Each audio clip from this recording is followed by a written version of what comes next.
지금부터 제가 드릴 이야기는 제가 살면서 단 한 번도 입 밖에 낸 적 없는 이야기입니다. 가족한테도 가장 친한 친구한테도 단 한 번도요. 왜냐면 이 이야기를 꺼내는 순간 제가 얼마나 오랫동안 혼자 바보처럼 살아왔는지가 드러나거든요. 10년입니다. 10년 동안 저는 몰랐어요. 주변 사람들이 전부 알고 있었는데 가족도 친구도 심지어 제가 한 번밖에 만난 적 없는 이웃 아주머니까지 모두 알고 있었는데 저만 몰랐습니다. 어떻게 그럴 수 있냐고요? 저도 그게 궁금했어요. 그날 진실을 알게 됐을 때 제 머릿속에 가장 먼저 떠오른 생각이 그거였거든요. 왜 아무도 말해주지 않았을까? 왜 10년 동안 아무도 나한테 말해주지 않았을까? 이제 그 이야기를 시작하겠습니다. 구독, 좋아요, 지금 어디에서 듣고 계신지 댓글 남겨주세요. 제 이름은 지수입니다. 성은 밝히지 않을게요. 지금도 이 이야기가 어디까지 퍼질지 솔직히 두렵거든요. 그냥 지수라고 불러주세요. 저는 지방 소도시에서 태어났어요. 인구 10만도 안 되는 다들 서로 얼굴 알고 사는 그런 동네요. 어릴 때는 그게 좋은 줄만 알았어요. 동네 어른들이 다 제 이름을 알고 마트 가면 아는 얼굴이고 초등학교 동창이 편의점 알바를 하고 작은 동네의 따뜻함이랄까요. 그걸 저는 진짜 좋아했어요. 그런 동네에서 저는 부모님이랑 살았고 외동딸이었어요. 아버지는 지역 건설 현장에서 일하셨고 어머니는 동네 미용실을 운영하셨죠. 우리 집이 특별히 부유하거나 특별히 가난하거나 하진 않았어요. 그냥 평범한 집이었습니다. 제가 이 이야기를 시작해야 하는 시점은 제가 22살이 됐을 때입니다. 22살. 대학교 3학년이었어요. 저는 집에서 통학을 했고 가까운 도시에 있는 4년제 대학교 경영학과에 다니고 있었습니다. 특별한 꿈이 있었던 건 아니었어요. 그냥 부모님 말씀대로 대학 가서 취직하면 되겠지. 그런 막연한 생각으로 살던 때였습니다. 그때 저한테 남자친구가 생겼어요. 민준이라고 했는데 같은 과 동기였어요. 키가 크고 눈이 시원하게 생겼던 남자였는데 처음엔 그냥 친한 친구였다가 3학년 2학기쯤에 사귀기 시작했어요. 사실 먼저 고백한 건 민준이었어요. 도서관에서 같이 공부하다가 갑자기 나 너 좋아해라고 하는데 얼마나 당황했는지 몰라요. 저도 싫지는 않았거든요. 그래서 사귀게 됐습니다. 이게 제 첫 번째 연애였어요. 처음이니까 뭘 모르는 게 당연했죠. 근데 저는 정말 많이 몰랐어요. 연애를 어떻게 하는 건지, 남자친구랑 어떻게 시간을 보내는 건지, 싸우면 어떻게 화해하는 건지, 드라마나 영화에서 본 게 전부였거든요. 그래서 뭔가 어색하거나 이상한 일이 생겨도 그냥 원래 이런가 보다 하고 넘어가는 경우가 많았어요. 그런데 돌이켜보면 제가 그때부터 이미 뭔가 이상하다는 신호를 받고 있었거든요. 딱 사귀고 나서 한 달쯤 됐을 때였어요. 민준이랑 학교 근처 카페에서 만나기로 했는데 제가 먼저 가서 기다리고 있었거든요. 그때 같은 과 선배 언니가 카페에 들어왔어요. 미소 언니라고 저한테 항상 잘 대해줬던 선배였는데요. 미소 언니가 저를 보더니 잠깐 표정이 이상해졌어요. 진짜 짧은 순간이었지만 제가 봤거든요. 뭔가 당황한 것 같기도 하고 걱정스러운 것 같기도 한 표정이었어요. 근데 곧바로 웃으면서 지수야. 여기서 뭐해? 하는 거예요. 제가 민준이 기다려요라고 했더니 언니가 또 잠깐 멈추는 거예요. 아주 잠깐요. 그리고는 그래. 잘 됐다 하고 가볍게 웃으면서 음료 주문하러 갔어요. 저는 그때 그냥 넘겼어요. 언니가 바빠 보이기도 했고 제가 너무 예민하게 본 건가 싶기도 했거든요. 근데 그게 시작이었어요. 그런 장면들이 하나씩 하나씩 쌓이기 시작한 거예요. 두 번째는 어머니였어요. 사귄 지 2달쯤 됐을 때 처음으로 어머니한테 남자친구 생겼다고 말했거든요. 평소에 어머니는 제가 남자친구 사귀면 좋아하실 줄 알았어요. 제가 늘 공부만 하고 연애에 관심이 없다고 좀 걱정을 하셨거든요. 그래서 엄마 나 남자친구 생겼어라고 했을 때 기뻐하실 거라 생각했는데 어머니가 딱 멈추셨어요. 설거지를 하다가 멈추셨는데 뒤돌아보는 속도가 좀 느렸어요. 그리고 저를 보는 눈빛이 뭔가 다른 게 들어 있었어요. 지금 생각해보면 그건 걱정이었는데 그때 저는 그냥 놀란 거겠지 했어요. 누구야? 어머니가 물으셨어요. 제가 같은 과 민준이라고 했더니 어머니가 민준이, 김민준이? 하시는 거예요. 저는 어떻게 알아? 했고 어머니는 그냥 이름이 흔해서 잘됐다 하시고 다시 설거지를 하셨어요. 근데 이상했어요. 어머니가 이름 하나 듣고 성까지 붙여서 되물으신 적이 없었거든요. 그때도 저는 그냥 지나쳤지만 그렇게 작은 이상한 순간들이 하나둘 쌓였어요. 쌓이고 또 쌓였어요. 세 번째는 제 가장 친한 친구 다은이었습니다. 다은이는 고등학교 때부터 친구였는데 솔직히 그 당시 제가 가장 속내를 털어놓을 수 있는 친구였어요. 연애 얘기도 처음으로 꺼낸 게 다은이였고 민준이랑 잘 되고 있다고 조잘조잘 이야기했던 것도 다은이한테였어요. 근데 다은이가 어느 날 좀 이상한 말을 했어요. 제가 민준이 얘기를 한참 신나게 하고 있었는데 다은이가 갑자기 야, 그 사람 진짜 너한테 잘해? 하고 묻는 거예요. 그냥 묻는 게 아니라 약간 진지하게. 눈에 뭔가 들어 있었어요. 저는 응, 되게 잘해줘. 왜? 했더니 다은이가 그냥 아니야, 잘됐다 하고 화제를 돌리는 거예요. 저는 그때 다은이가 혹시 민준이를 좋아하는 건 아닐까, 그래서 질투하는 건가 싶었어요. 그래서 그냥 넘겼어요. 얼마나 한심한 생각이에요, 지금 생각하면. 그리고 네 번째. 이건 좀 더 직접적이었는데 그래도 저는 몰랐어요. 사귄 지 5달쯤 됐을 때였어요. 민준이네 동네 근처에서 민준이를 기다리고 있었는데 동네 슈퍼 앞에서 아주머니 2분이 얘기를 나누다가 저를 보셨어요. 물론 저는 그 아주머니들을 모르는 사람이었어요. 그냥 지나가는 동네 분들이었거든요. 근데 2분 중 한 분이 저를 한번 보시더니 다른 분한테 뭔가 귓속말을 하셨어요. 그러고는 둘 다 저를 쳐다봤는데 그 눈빛이 좀 이상했어요. 불쌍한 것 같기도 하고 뭔가 알고 있는 것 같기도 한 눈빛이요. 저는 그냥 동네 아주머니들이 낯선 애가 서 있으니까 쳐다보는 거겠지 하고 생각했어요. 이 모든 게 다 신호였는데 저는 아무것도 몰랐습니다. 민준이랑 저는 잘 만났어요. 적어도 제 눈엔 그랬어요.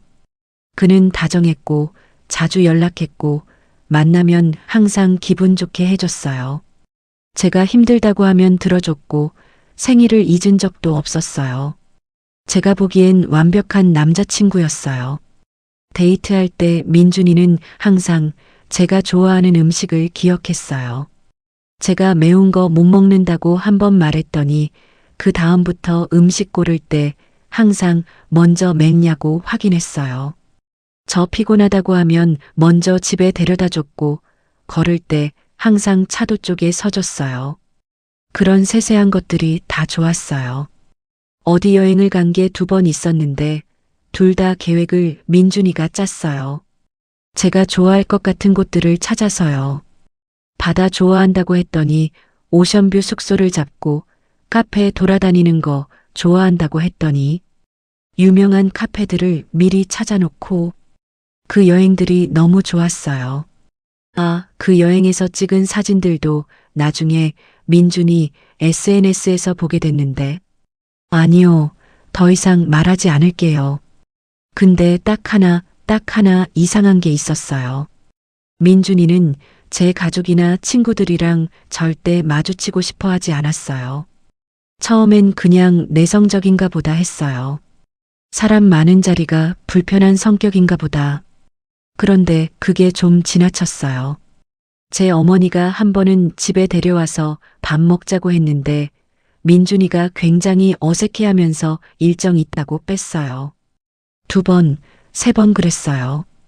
다은이가 같이 밥 먹자고 했을 때도 민준이는 항상 뭔가 핑계를 댔어요.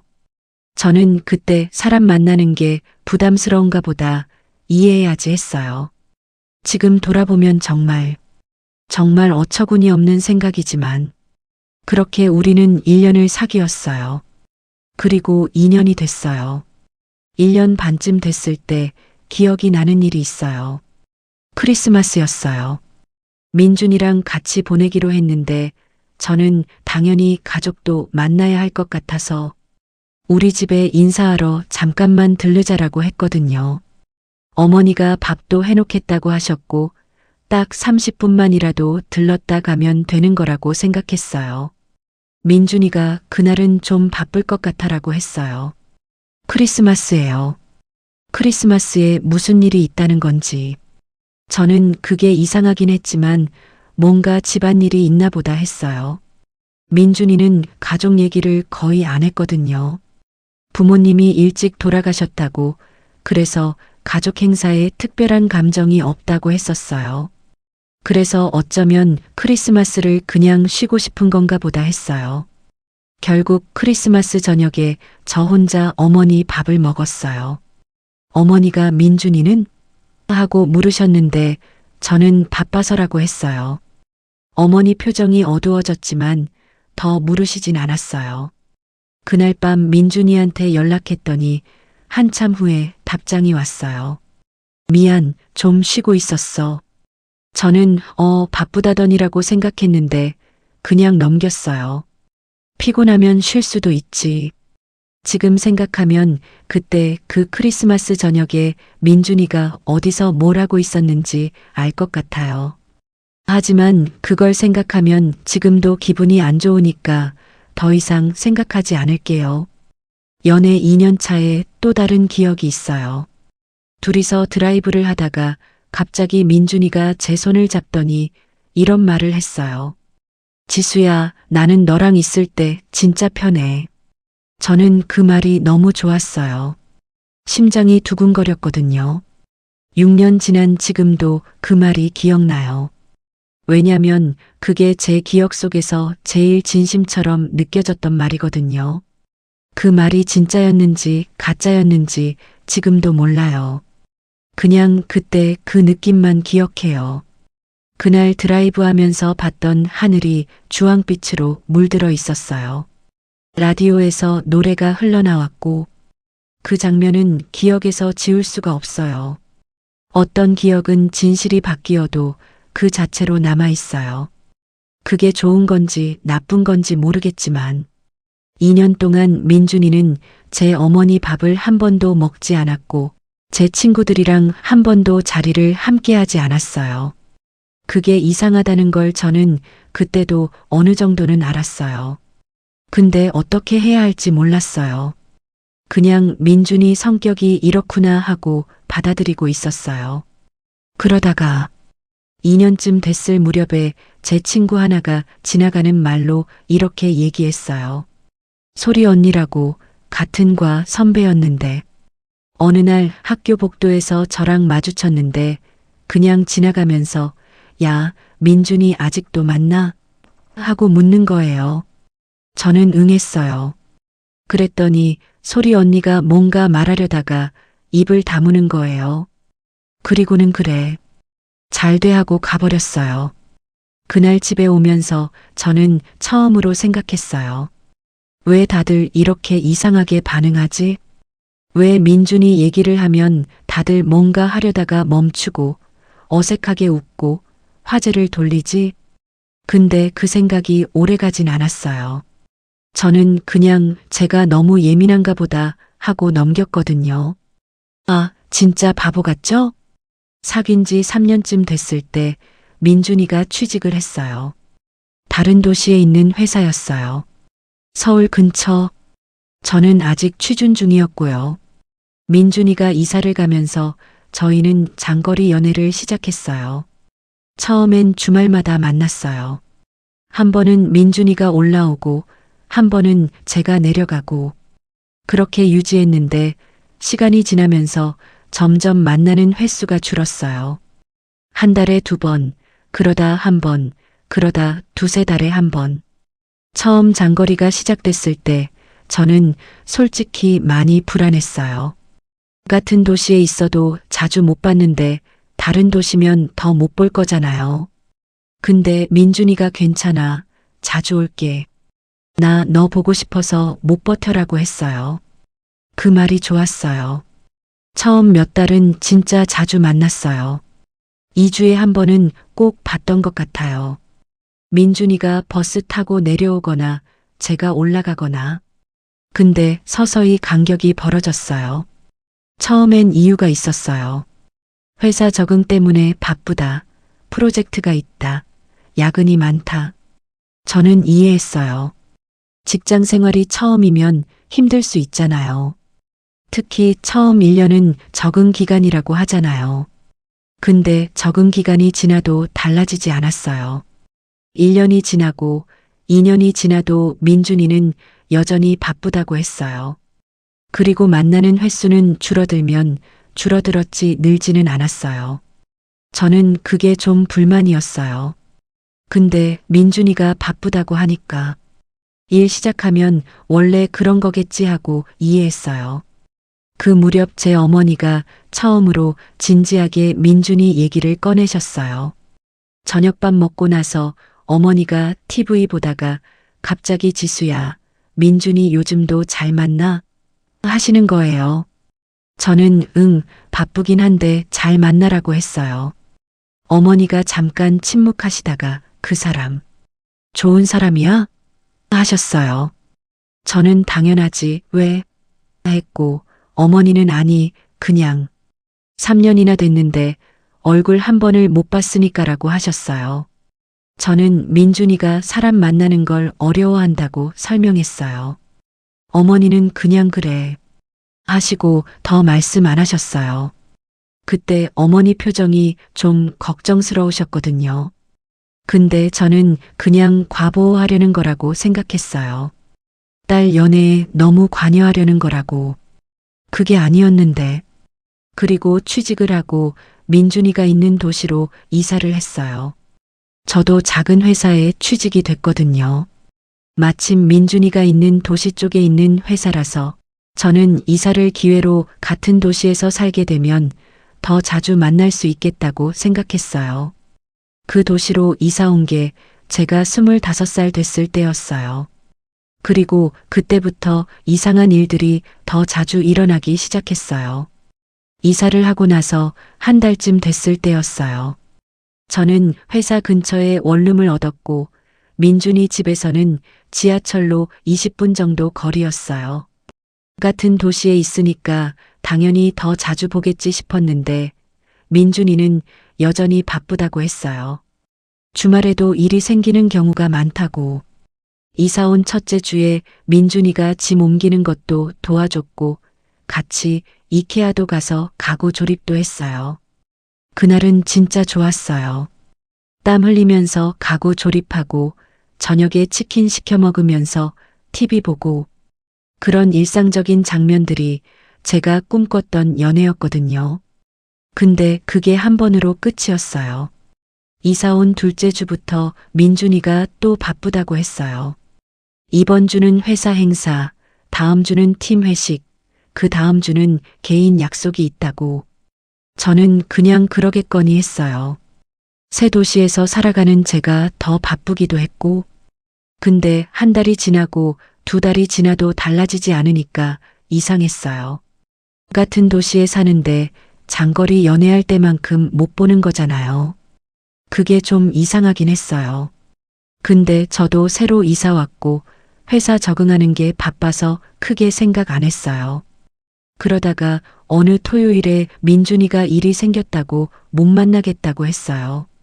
저는 혼자 동네 산책을 했어요. 새 동네가 아직 낯설었거든요. 동네 카페에 들어가서 커피 마시면서 책 읽고 있었는데 문이 열리고 손님 2명이 들어왔어요. 여자 둘이었는데 저는 고개 들었다가 그냥 다시 책 봤어요. 근데 그중 1명 목소리가 어디서 들어본 것 같아서 다시 봤거든요. 낯선 사람이었어요. 근데 2사람이 자리 잡으면서 얘기하는 게 조금씩 들렸어요.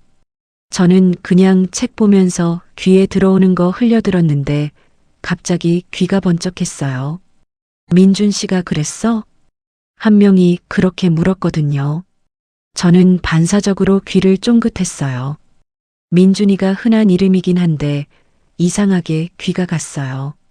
응, 어제 저녁에 같이 밥 먹었는데. 저는 책을 보는 척하면서 들으려고 했는데 2사람이 목소리를 낮췄어요. 그러고는 더 이상 들리지 않았어요. 저는 그냥 우연히 이름이 같은 거겠지 했어요. 정말 그랬어요. 진짜로. 그날 저녁에 민준이한테 연락했더니 오늘 너무 힘들었다. 집에서 쉬었어라고 하더라고요. 저는 그래, 수고했어라고 했어요. 그게 전부였어요. 그리고 몇 주 뒤, 저는 회사 점심을 먹으러 나갔다가 길을 지나치다가 어떤 카페 유리창 너머로 민준이를 봤어요. 맞아요, 민준이요. 딱 봤는데 민준이가 맞았어요. 제 남자친구. 근데 혼자가 아니었어요. 여자랑 같이 있었어요. 마주 앉아서 뭔가 얘기하고 있었는데 2사람이 되게 가까워 보였어요. 저는 그 자리에 굳었어요. 심장이 쿵 내려앉는 느낌. 그 느낌 아시잖아요. 갑자기 모든 게 느려지면서 머릿속이 하얘지는 그 순간. 저는 그냥 거기 서서 봤어요. 민준이가 저를 못 봤어요. 유리 바깥에서 보는 거라 안에서는 잘 안 보이거든요. 둘이서 웃으면서 얘기하고 있었어요. 민준이가 저한테 그렇게 웃었던 것처럼. 저는 그때 어떤 행동을 취해야 하는지 몰랐어요.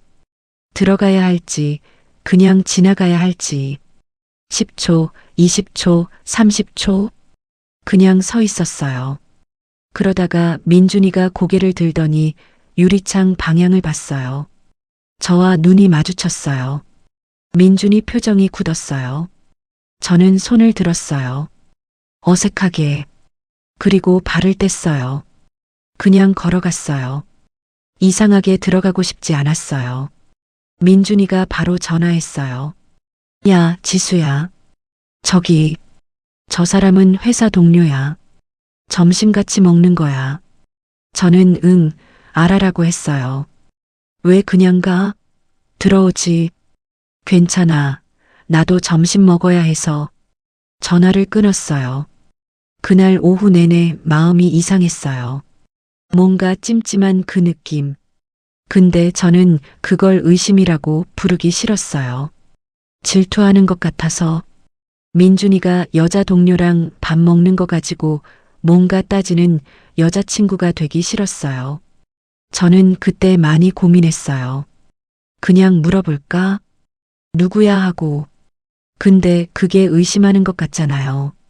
저는 의심하고 싶지 않았어요. 신뢰가 있어야 한다고 생각했거든요.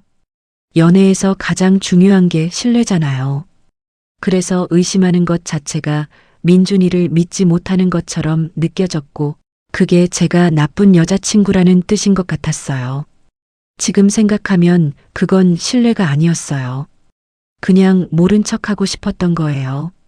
물어봤다가 답이 제가 원하는 답이 아닐까봐 두려웠던 거예요. 알아버리면 더 이상 외면할 수 없으니까. 그래서 그냥 넘어갔어요. 나중에 알았지만 그 여자는 회사 동료가 아니었어요. 하지만 그건 한참 나중 이야기예요. 제가 26이 됐을 때였어요. 민준이랑 사귄 지 4년이 된 해였고요. 어머니가 올라오셨어요. 이사한 뒤로 처음 오셨는데 제 원룸도 보고 싶고 딸 보고 싶다고 주말 이틀 동안 계셨어요. 저는 민준이한테 이번엔 좀 같이 밥 먹자고 했어요. 4년이나 됐고 어머니도 오시는 거니까. 근데 민준이가 이번에도 일정이 있다고 했어요. 저는 좀 화가 났어요. 4년 동안 한 번도 가족을 안 만난다는 게 말이 되냐고. 그래서 처음으로 강하게 얘기했어요. 이건 좀 맞춰줘야 하는 거 아니냐고. 민준이가 알겠다고 했어요. 일정을 조정해 보겠다고. 그런데 어머니 오시기 이틀 전에 또 못하겠다고 연락이 왔어요. 갑자기 출장이 생겼다고. 저는 그냥 포기했어요. 어머니랑 둘이서 동네 맛집도 가고 제 직장 근처도 걸어 다니고 카페도 갔어요. 어머니는 즐거워 보이셨는데 어느 순간 조용해지셨어요. 카페에서 커피 마시다가 어머니가 천천히 물으셨어요. 지수야, 민준이, 너한테 잘하고 있어? 저는 잠깐 망설였어요. 솔직히 요즘 좀 만남이 뜸하고 가족 만나는 걸 너무 피하는 게 마음에 걸렸거든요. 근데 그걸 그대로 말하기 싫었어요. 어머니한테 걱정 끼치기 싫었고 뭔가 내 연애가 잘 안 되는 것처럼 말하기 싫었어요. 그래서 잘하지라고 했어요.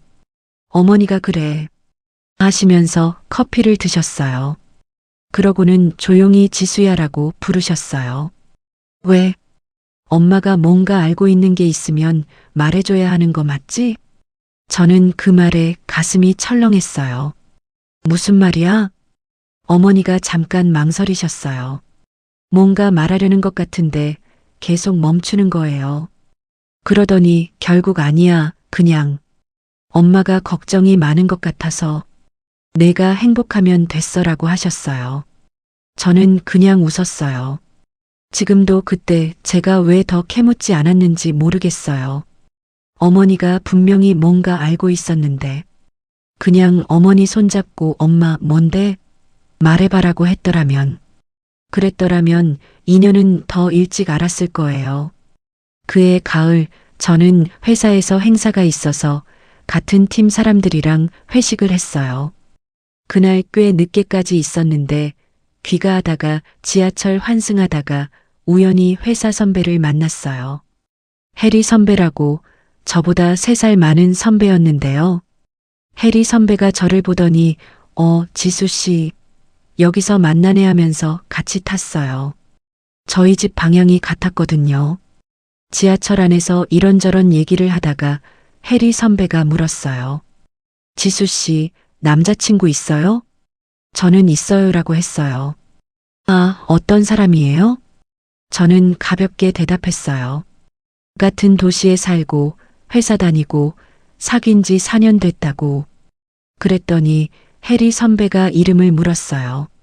저는 민준이요, 김민준이요라고 했어요. 해리 선배 표정이 순간 굳었어요. 또 그 표정이었어요. 제가 민준이 얘기를 꺼낼 때마다 사람들이 짓는 그 표정. 뭔가 알고 있는 것 같으면서도 말 못하는 그 표정. 저는 그때 참지 못하고 물었어요. 선배, 혹시 아세요? 김민준이요. 해리 선배가 잠깐 저를 보다가 아니요, 모르는 사람이에요. 이름이 흔해서라고 했어요. 하지만 그 대답이 자연스럽지 않았어요. 너무 빨리 나왔어요. 생각할 새도 없이. 저는 그날 집에 와서 오래 앉아 있었어요. 왜 다들 민준이 얘기에 이렇게 반응하지? 이게 다 제 기분 탓일까? 아니면 뭔가 있는 걸까? 근데 뭔가 있다면 그 뭔가가 도대체 뭘까? 저는 그게 너무 두려워서 생각을 멈췄어요. 파고들기가 무서웠던 거예요. 뭔가 알아버리면 더 이상 모른 척할 수 없잖아요. 그래서 저는 그냥 덮었어요. 그리고 또 1년이 지났어요.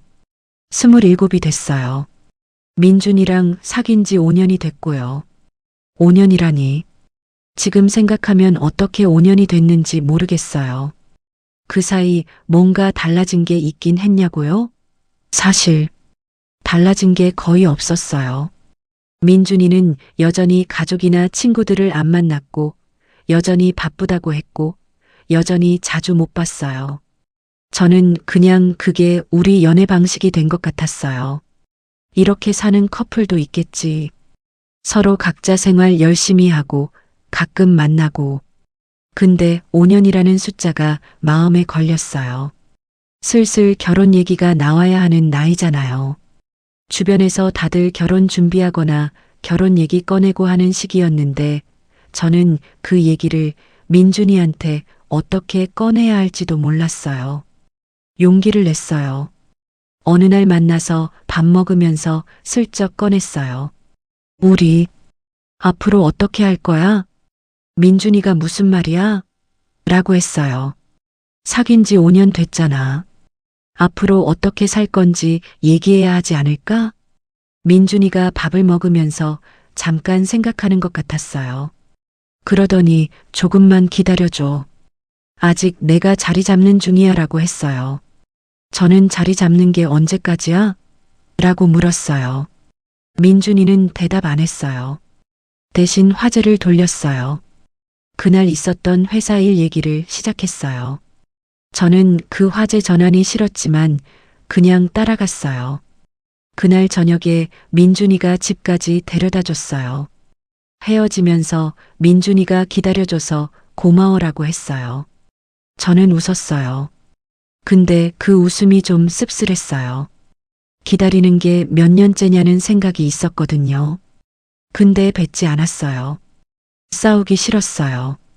집에 오면서 이상하게 마음이 공허했어요. 뭔가 대화를 했는데 아무것도 안 이루어진 느낌. 근데 그게 뭔지는 설명하기가 어려웠어요. 그 무렵 다은이한테 전화가 왔어요. 오랜만에 통화를 했는데 다은이가 요즘 어때? 민준이랑은 잘 돼? 하고 물었어요. 저는 그냥 그렇지 뭐라고 했어요. 다은이가 잠시 침묵하다가 야, 지수야. 나 너한테 진짜 솔직하게 말해도 돼? 라고 했어요. 저는 당연하지. 왜? 사실 오래됐어. 나 민준이 얘기 들을 때마다 뭔가 말하고 싶었는데 계속 못했어. 저는 심장이 두근거렸어요. 무슨 말? 다은이가 깊게 숨을 한 번 들이쉬었어요. 그리고는 말했어요. 사실 나 민준이에 대해 들은 게 있어. 저는 그 말을 듣고 거의 숨을 멈췄어요. 뭘 들었어? 다은이가 또 망설였어요. 그러더니 아니 미안. 확실하지 않은 얘기를 먼저 꺼내면 안 될 것 같아. 내가 더 확인해보고 연락할게. 그리고 화제를 돌렸어요. 저는 그날 밤 잠을 거의 못 잤어요. 다은이가 들은 게 뭔데? 확실하지 않은 게 뭔데? 뭘 더 확인해야 하는 건데? 근데 다은이한테 다시 전화해서 물어볼 수가 없었어요. 그게 뭔지 알게 되는 게 무서워서 저는 그 무렵 이미 어렴풋이 느끼기 시작했던 것 같아요. 뭔가 잘못됐다는 걸, 뭔가 크게 잘못됐다는 걸. 근데 모르는 채로 잊고 싶었어요. 알아버리는 게 더 무서웠어요. 그리고 그렇게 또 1년이 지났어요. 제가 28이 됐어요. 민준이랑 사귄 지 6년. 그 해봄이었어요. 제 어머니로부터 전화가 왔어요. 어머니가 지인 모임에 갔다가 우연히 만난 아주머니 얘기를 하셨어요. 그 아주머니 딸이 서울 근처 도시에 산다고 해서 혹시 아냐고 이런저런 얘기하다가 그 딸이 어디 회사 다니냐는 얘기를 했대요. 그 회사 이름이 민준이 회사랑 같았어요.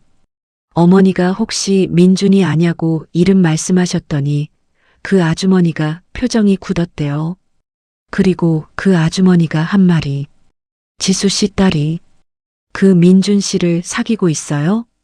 저는 그 말을 어머니한테 듣는데 온몸이 얼어붙는 것 같았어요. 어머니가 그 아주머니가 더 말을 안 했어. 근데 표정이 지수야, 엄마가 걱정이 돼서라고 하셨어요. 저는 엄마, 그 아주머니 딸 이름이 뭐래? 라고 물었어요. 어머니가 이름을 말씀하셨어요. 저는 그 이름을 가지고 그날 밤 인터넷을 뒤지기 시작했어요. SNS를 찾았어요. 그 이름으로 찾았어요. 그리고 사진을 봤어요. 그 사람이 민준이랑 찍은 사진을. 저는 처음에 제 눈을 믿지 않았어요. 사진을 3번, 4번 봤어요. 민준이가 맞았어요. 제 남자친구 민준이.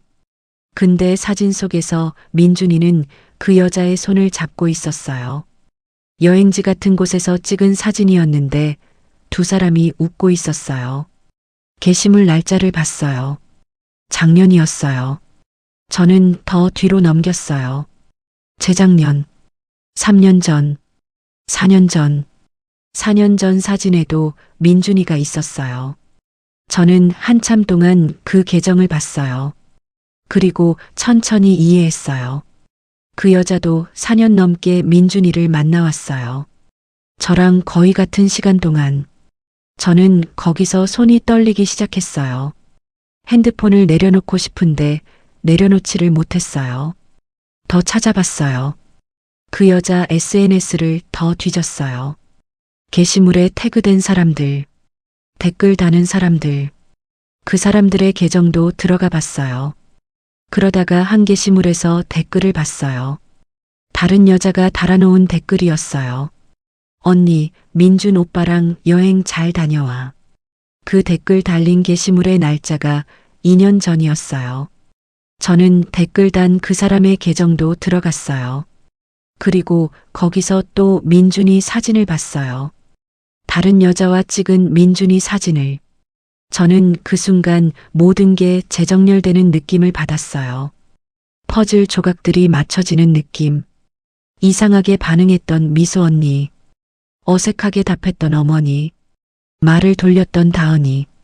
입을 다물었던 소리 언니. 굳었던 해리 선배의 표정. 귓속말을 했던 동네 아주머니들. 다 알고 있었어요. 다들 알고 있었는데 저한테 말을 못했던 거예요. 저는 그날 밤 내내 울었어요. 새벽 4시까지 울었어요. 베개를 적시면서 다음날 아침에 민준이한테 전화했어요. 근데 이상하게 목소리가 떨리지 않았어요. 진짜 이상하게도 나한테서 감정이 빠져나간 것 같았어요. 그냥 텅 빈 느낌. 나 지금 시간 돼? 민준이가 응, 왜? 했어요. 봐야 할 것 같아서.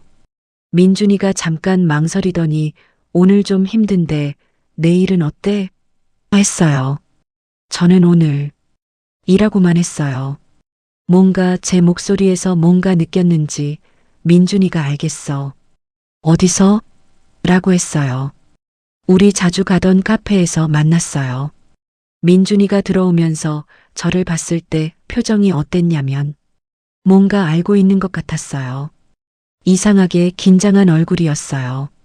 저는 핸드폰을 꺼내서 그 사진들을 보여줬어요. 아무 말도 하지 않고 민준이가 사진을 보고 오래 침묵했어요. 그리고 나서 한 말이 미안해. 딱 그 말이었어요. 설명도 없이 변명도 없이 저는 물었어요. 언제부터야? 민준이가 대답을 안 했어요. 몇 명이야? 민준이가 눈을 감았어요. 저는 그때 알았어요. 단순한 게 아니라는 걸. 제가 다 알게 된 것들. SNS를 통해서 주변 사람들의 반응을 통해서 퍼즐을 맞춰가면서 민준이는 저 말고도 여러 여자를 동시에 만나왔어요. 오래된 일이었어요. 저랑 사귀기 시작한 시점부터 그랬다는 걸 나중에 하나씩 확인하면서 알았어요. 가족을 안 만났던 이유, 친구들을 피했던 이유, 바쁘다고 했던 이유.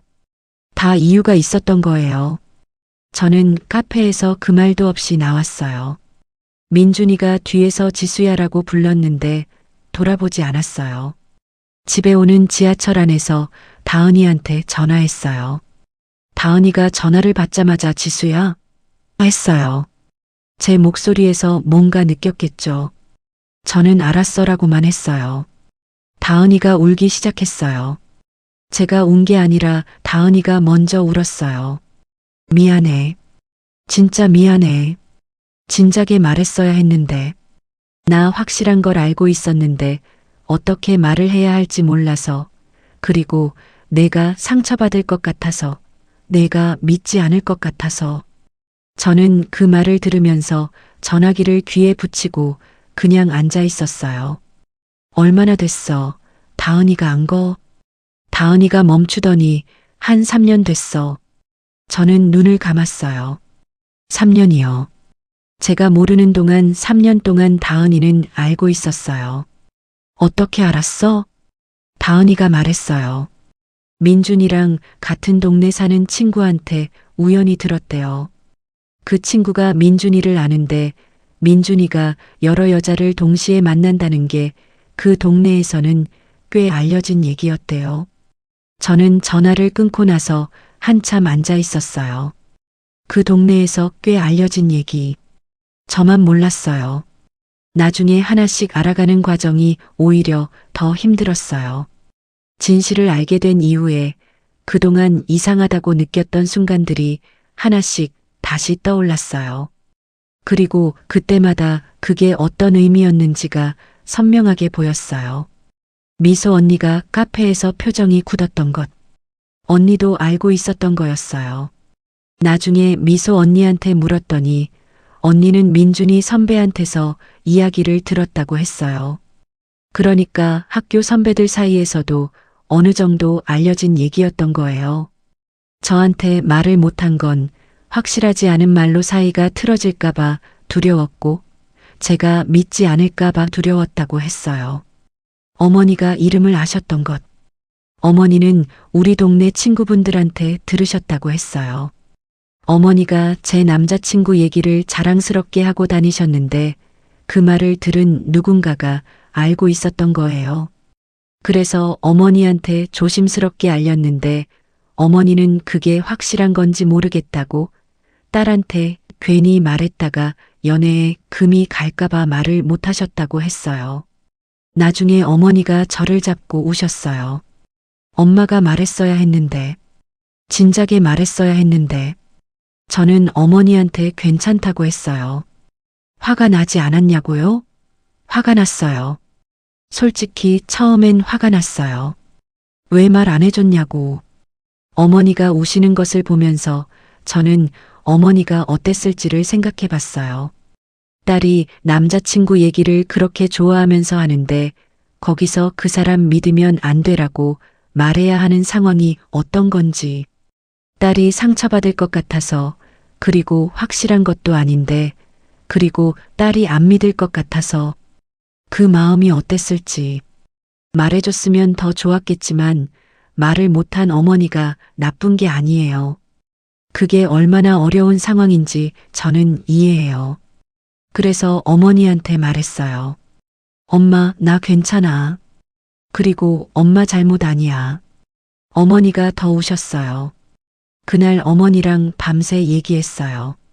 어머니가 처음으로 진짜 솔직하게 말씀하셨어요. 그동안 걱정됐던 것들, 말하고 싶었는데 못했던 것들. 저도 솔직하게 말했어요.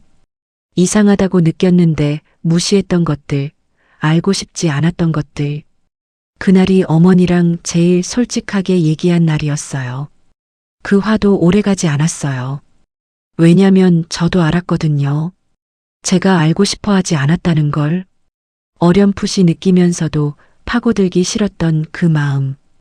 다은이가 뭔가 말하려 했을 때 먼저 막은 것도 저였거든요. 확실한 거 아니면 말하지 말라고 했던 것도 저였어요. 제가 모르고 싶었던 거예요. 아는 게 두려웠던 거예요. 그러니까 사람들이 말을 못한 건 그들 잘못이 아니에요. 반은 제 잘못이기도 했어요. 그날 이후로 저는 한동안 제대로 살지 못했어요. 밥을 잘 못 먹었어요.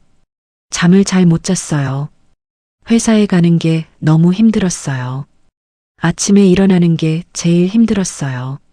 눈이 떠지면 첫 번째로 드는 생각이 또 하루가 시작됐다는 거였는데 그 생각이 기쁘지 않았어요.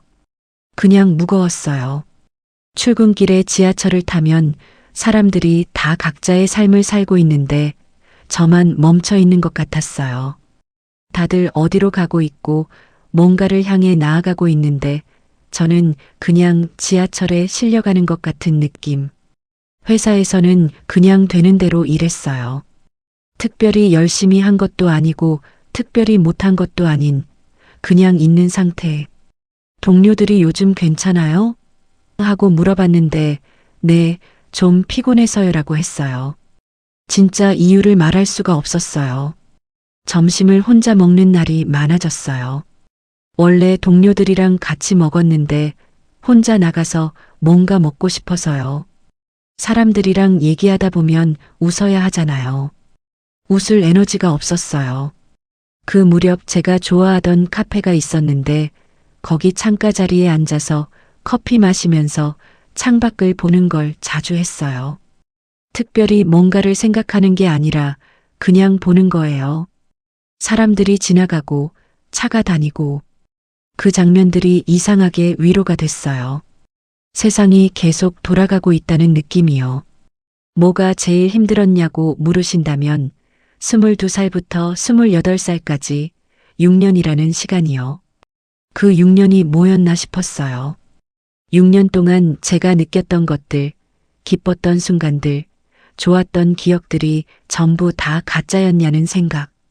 그게 제일 힘들었어요.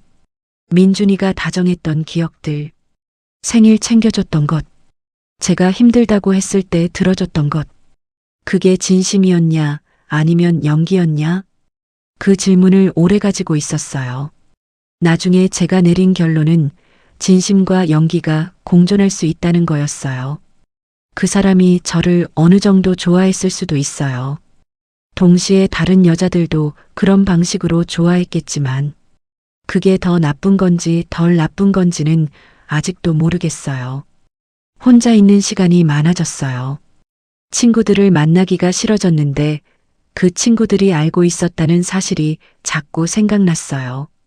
모임에 나가면 이 사람이 알고 있었나, 저 사람이 알고 있었나 하는 생각이 들어서 그게 좀 이상한 심리인데 저는 그때 사람들이 다 알고 있었다는 사실에 창피함을 느꼈거든요.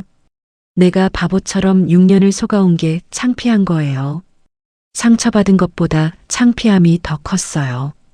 이상하죠? 피해자인데 창피함을 느끼는 게. 근데 많은 사람들이 그렇다고 하더라고요.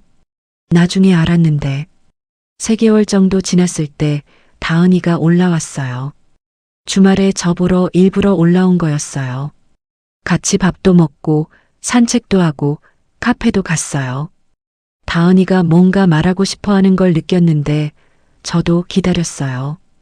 카페에서 커피 마시면서 다은이가 말했어요. 야, 사실 나 말하고 싶었던 게 있는데. 저는 뭔데? 지수야, 너 알아야 할 것 같아서. 내가 안 게 3년 됐다고 했잖아. 저는 응. 그때 내가 확인하려고 이것저것 알아봤어. 그랬더니 그 사람, 너 만나기 전에도 그랬어. 저는 그 말을 듣고 오래 침묵했어요. 만나기 전에도? 응. 대학교 다닐 때부터 그런 애였대. 그게 민준이 그냥 성격인 것 같아. 저는 그 말이 이상하게도 좀 위로가 됐어요.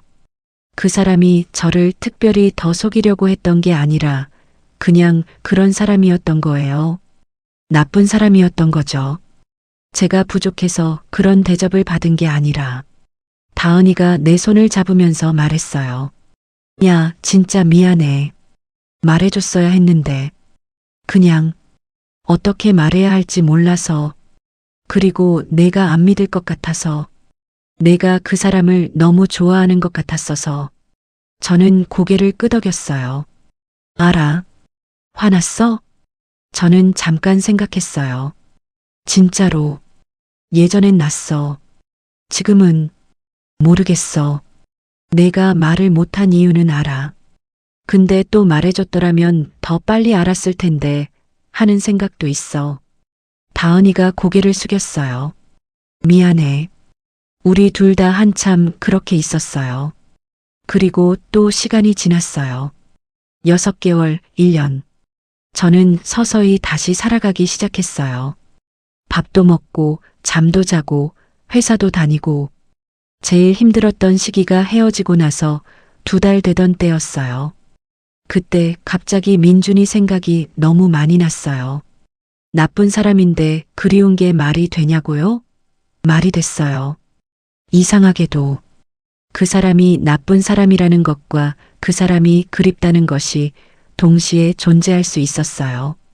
카페 지나가다가 우리 자주 갔던 카페 생각나고 주말 아침에 혼자 일어나면 같이 밥 먹던 기억나고 그런 일상적인 것들이 갑자기 그리워지는 거예요. 그럴 때 저는 산책을 했어요. 음악 틀어놓고 그냥 걷는 거요. 뭔가 생각이 너무 많을 때는 몸을 움직이는 게 제일 나았어요. 한 번은 산책하다가 어떤 커플이 나란히 걷는 걸 봤어요. 딱히 다정한 것도 아니었어요. 그냥 나란히 걸으면서 각자 폰 보는 커플이었는데 그게 갑자기 너무 부러운 거예요. 같은 방향으로 걸어가고 있다는 것 자체가. 그날 집에 와서 좀 울었어요. 민준이 때문이 아니라 그냥 혼자인 것 때문에. 근데 달라진 게 있어요. 제가 사람들을 보는 눈이 달라졌어요. 예전에는 뭔가 이상한 느낌이 와도 그냥 넘겼어요. 너무 예민한 거겠지, 내가 잘못 본 거겠지 하고. 근데 이제는 달라요. 이상하다는 느낌이 오면 일단 멈추고 생각해요. 이게 진짜 이상한 건지 아닌지. 그리고 사람들의 눈빛을 읽는 게 조금 더 잘 돼요. 뭔가 알고 있는 것 같은 눈빛, 말하고 싶은데 못하는 눈빛. 예전에도 그런 눈빛을 봤는데 그냥 넘겼잖아요. 이제는 안 넘겨요. 미소 언니를 오랜만에 만났을 때 언니가 이런 말을 했어요. 지수야, 그때 내가 말했어야 했는데. 근데 한편으론 나도 확신이 없었어. 내가 들은 게 사실인지 아닌지. 누군가를 나쁘게 말하는 게 얼마나 큰 일인지도 알고. 그래서 말을 못한 게 맞는 건지 틀린 건지 아직도 모르겠어. 저는 그 말이 오래 남았어요. 맞는 건지 틀린 건지. 저도 아직 모르겠거든요. 말해줬더라면 더 빨리 알았겠지만 그게 꼭 좋은 결과로 이어졌을 거라는 보장도 없잖아요. 그때 제가 받아들일 준비가 됐을지도 모르고. 근데 어느 쪽이든 저는 이 경험에서 하나를 배웠어요. 말해야 한다는 거. 어렵더라도 불편하더라도 진실을 말해야 한다는 거. 내가 사랑하는 사람이 잘못된 방향으로 가고 있을 때 침묵하는 게 배려가 아닐 수 있다는 거. 그게 제가 이 일을 겪으면서 가장 크게 배운 거예요. 그 이후에도 제 삶은 계속됐어요. 상처가 아물었냐고요? 아물었어요. 완전히 없어진 건 아니지만 이제는 그냥 흉터예요. 흉터는 있지만 아프지는 않아요. 제가 새로운 연애를 시작했냐고요? 아직 안 했어요. 근데 할 수 있을 것 같아요. 두려움이 없어진 건 아닌데 그 두려움보다 더 크게 살고 싶은 마음이 생겼거든요. 민준이는요? 연락을 끊었어요. 한동안 연락이 왔는데 받지 않았어요. 미안하다는 메시지들이 몇 개 왔었는데 읽고 지웠어요. 화가 풀렸냐고요? 풀렸냐기보다는 내려놓게 됐어요. 그 사람에 대한 감정을 계속 끌고 다니는 게 저한테 손해라는 걸 알아서요. 어머니랑은 더 솔직하게 이야기하게 됐어요. 예전엔 어머니한테 걱정 끼치기 싫어서 많은 걸 숨겼는데 이제는 좀 더 솔직하게 말해요. 어머니도 그게 편하다고 하셨어요. 다은이랑도 더 가까워졌어요. 이 일이 사이를 더 돈독하게 만들어준 것 같아요. 이 이야기를 지금 꺼내는 이유가 뭐냐고요? 사실 처음엔 이 이야기를 하고 싶지 않았어요. 앞에서도 말했지만 창피하거든요. 6년 동안 속은 게 창피해요. 근데 제가 이 이야기를 꺼내기로 한 건 저 같은 상황에 있는 사람이 분명히 있을 거라 생각해서예요. 뭔가 이상한 것 같은데 그냥 넘기는 사람. 주변에서 이상한 신호가 오는데 내가 예민한 거겠지 하고 넘기는 사람. 알고 싶은데 알기가 두려워서 파고들지 못하는 사람. 저도 그랬거든요. 그리고 반대로 주변 사람이 뭔가 잘못된 방향으로 가고 있다는 걸 알면서도 말하지 못하고 있는 사람도 있을 거예요. 둘 다한테 하고 싶은 말이 있어요. 이상하다는 느낌을 무시하지 마세요. 우리 몸은 우리가 의식하는 것보다 더 많은 걸 알고 있어요. 이상하다는 느낌이 오면 그게 뭔지 들여다봐야 해요. 두렵더라도요. 그리고 사랑하는 사람한테 진실을 말하는 것, 그게 배려예요. 불편하고 어렵더라도 그 사람이 상처받을까봐 두렵더라도 모른 척 침묵하는 것보다 어렵게 말을 꺼내는 것이 진짜 사랑이에요. 저는 6년 만에 알았어요. 너무 늦게 알았어요. 여러분은 저보다 빨리 알기를 바라요. 이 이야기의 끝은 사실 끝이 없어요. 지금도 저는 그 6년을 가끔 생각해요. 특별히 어떤 날, 특별히 어떤 냄새, 특별히 어떤 음악이 나올 때, 갑자기 그때 기억이 떠올라요. 근데 이제는 그 기억이 올라올 때 예전처럼 아프지 않아요. 그냥 그랬구나 하는 느낌이에요. 그리고 이상하게도 그 경험이 저를 더 단단하게 만들어준 것 같아요. 예전에 저는 이상한 것 같아도 그냥 넘기는 사람이었어요. 불편한 진실은 보고 싶지 않은 사람이었어요. 지금의 저는 달라요. 이상하다고 느끼면 멈추고 생각해요. 두렵더라도 알아야 할 건 알아요. 그 변화가 아팠지만 그 아픔 덕분에 얻은 거예요. 사람은 아픔이 없으면 안 변하는 것 같아요. 슬프지만 그게 진실인 것 같아요. 여러분도 혹시 지금 뭔가 이상하다는 느낌을 받고 있다면, 주변 사람들이 뭔가를 알고 있는 것 같은데 말을 안 해주는 것 같다면 두려워하지 마세요. 알아야 해요. 아는 게 더 낫습니다. 늦게 알더라도요. 아니, 늦게라도 알면 다행이에요. 저는 28살에 알았어요. 늦은 것 같지만 안 알았더라면 더 늦었을 거니까요. 여러분은 저보다 빨리요. 그리고 마지막으로 한 가지 더. 이 이야기를 들으면서 혹시 나도 누군가한테 말해야 할 게 있는데 라는 생각이 든 분들 말해주세요. 어렵더라도 그 사람이 상처받을까봐, 안 믿을까봐, 관계가 틀어질까봐 그런 이유들이 있겠죠. 하지만 나중에 그 사람이 진실을 알게 됐을 때, 내가 알고 있었는데 말 안 해줬다는 걸 알게 됐을 때 그게 더 큰 상처가 될 수 있어요. 저는 다은이한테 화가 났어요. 미소 언니한테도, 어머니한테도. 솔직히. 근데 그 화보다 더 크게 남은 건 그 사람들이 저를 생각해서 말 못한 거라는 걸 안다는 거예요. 나쁜 마음으로 숨긴 게 아니라는 거. 그래서 용서할 수 있었어요. 말하는 것도 용기가 필요해요. 침묵도 결국 선택이에요. 말하는 선택을 해주세요. 그 사람을 위해서요. 이 이야기 들어주셔서 감사합니다. 저는 오늘도 살고 있어요. 어제보다 조금 더 단단하게. 그리고 여러분도 그러시길 바랍니다. 혹시 지금 누군가에 대해 이상하다는 느낌이 있다면 그냥 넘기지 마세요. 혹시 지금 누군가한테 말해야 할 게 있다면 용기 내주세요. 그게 전부예요. 저는 지수였습니다. 아, 그리고 하나 더요. 제가 이 이야기를 하면서 한 가지를 빠뜨렸어요. 제가 진실을 알게 된 날, 민준이를 만나고 집에 돌아오는 지하철에서요. 저는 울지 않았어요. 아까 다음날 밤에 울었다고 했잖아요. 그날 지하철 안에서는 울지 않았어요. 대신 이상하게 머릿속이 맑아지는 느낌이 들었어요. 뭔가 오래됐던 불확실함이 끝난 것 같은 느낌. 이상하죠? 배신당한 날인데 머릿속이 맑아지다니. 근데 그랬어요.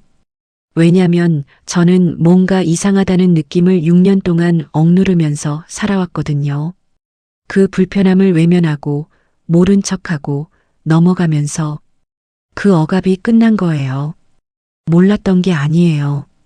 알고 싶지 않았던 거예요. 그리고 그게 이제 끝난 거예요. 그 맑음은 상처와 공존했어요. 동시에 아프고 동시에 홀가분했어요. 나중에 친구한테 그 얘기를 했더니 친구가 이런 말을 했어요. 그건 내가 이미 알고 있었던 거야. 마음이. 머리가 인정하기를 거부했을 뿐이고. 맞는 말이에요. 저는 이미 알고 있었어요. 우리는 많은 걸 이미 알아요. 마음이 먼저 알고 있어요. 근데 머리가 그걸 받아들이기를 거부하는 거예요. 불편하니까. 무섭니까? 마음의 소리를 들으세요. 그게 제가 마지막으로 드리는 말이에요. 정말 마지막으로요. 저는 지금 29이에요. 민준이와 헤어진 지 1년이 조금 넘었어요. 일은 잘하고 있어요. 친구들도 만나고 있어요. 어머니와 더 자주 통화해요. 요즘은 퇴근하고 동네 산책을 자주 해요. 봄에 벚꽃 피면 벚꽃도 보고 가을에 낙엽 지면 낙엽도 밟고 예전엔 그런 걸 잘 안 했거든요. 민준이랑 같이 보러 가야겠다고 생각하다가 결국 못 보고 계절이 가는 경우가 많았어요. 이제는 혼자서 봐요. 그게 생각보다 나쁘지 않아요. 지난주에는 다은이랑 오랜만에 여행을 갔어요. 짧게요. 1박 2일로. 오랜만에 바다를 봤는데 좋았어요. 다은이랑 밤에 해변을 걸으면서 이런저런 얘기를 많이 했어요. 민준이 얘기도 했어요. 근데 이제 그 얘기를 하면서 무너지지 않아요. 그냥 옛날 얘기처럼 나와요. 다은이가 그러더라고요. 야, 너 많이 단단해졌다. 저는 그 말이 좋았어요. 상처받은 것보다 단단해진 것이 더 남아있다는 게. 그리고 가끔은, 아주 가끔은 거울 앞에 서서 저한테 말해요. 이상하다는 느낌이 오면 무시하지 마. 두렵더라도 알아야 해. 모른 척하는 게 해결이 아니야. 그 말을 저한테 해요. 매일은 아니지만 필요할 때마다. 여러분도 가끔 그렇게 해주세요. 자신한테 솔직하게 살아가는 것. 그게 제가 이 이야기에서 얻은 가장 큰 것이에요. 감사합니다. 오래 들어주셔서요.